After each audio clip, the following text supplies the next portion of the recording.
Indian navy, Indian army, Indian air force തുടങ്ങിയ 3 defence സേനകളിലേക്കും അതുപോലെ 14ഓളം വരുന്ന കേന്ദ്ര സായുധ സേനകളിലേക്കും 2025-26 വർഷത്തിൽ ഏതാണ്ട് 1 ലക്ഷത്തോളം ഒഴിവുകളാണ് വരുന്നത്.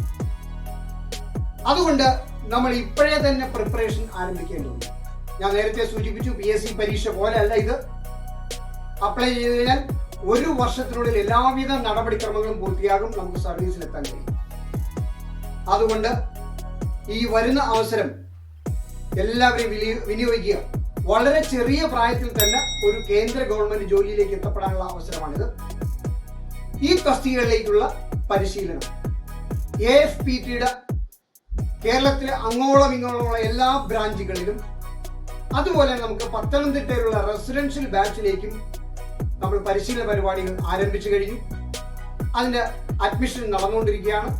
താല്പര്യമുള്ള കുട്ടികൾ എത്രയും വേഗം അഡ്മിഷൻ എടുക്കുക, പരിശീലനം എത്രയും നേരത്തെ ആരംഭിക്കുക. അത് കഴിഞ്ഞിട്ട് നിങ്ങളുടെ ജോലി, നിങ്ങളുടെ ഒരു പോസ്റ്റ് ഈ ഡിഫൻസ് സർവീസുകളിൽ ഉറപ്പാക്കുക. ഇതിന്റെ അഡ്മിഷനുമായി ബന്ധപ്പെട്ട കൂടുതൽ വിവരങ്ങൾ അറിയാൻ ചുവടെ കൊടുത്തിരിക്കുന്ന നമ്പറുകളുമായി എത്രയും വേഗം നിങ്ങൾ ബന്ധപ്പെടുക. ഞങ്ങൾ APT കുറിച്ച് അറിയുന്നത് പത്രത്തിൽ കൂടെയാണ്. ഞങ്ങൾ APT പോയി ഇതേപ്പറ്റി അന്വേഷിച്ച് APT അഡ്മിഷൻ എടുത്ത് മോനെ അവിടെ ട്രെയിനിങ്ങിന് വിടുമായിരുന്നു. APTയിലെ ട്രെയിനിങ്ങിനും അക്കാഡമിക് ക്ലാസ്സുകളിൽ കറക്റ്റായിട്ട് അവൻ പോകുമായിരുന്നു. അതുകൊണ്ടാണ് അവനെ ഇതിൻ്റെ ജോലി കിട്ടിയത്. രാവിലെ 6:30 ഇവിടുന്ന് SPTയിൽ ട്രെയിനിങ്ങിന്, രാവിലെ ഫിസിക്കൽ ട്രെയിനിങ്ങിന് 6:30 പോകും. അതും കഴിഞ്ഞ് അക്കാഡമിക് ക്ലാസ്സും കഴിഞ്ഞ് ഉച്ചയാവും വീട്ടിൽ വരാനും.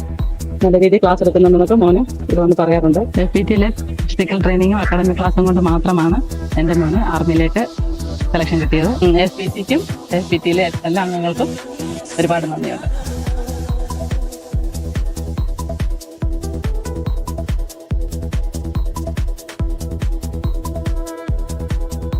APTയിലെ ട്രെയിനിങ്ങും അവിടുത്തെ അക്കാഡമിക് ക്ലാസ്സിനെല്ലാം പോയി അവന് ഇപ്പം ആർമി ജോലി കിട്ടി. ഭയങ്കര സന്തോഷമുണ്ട്.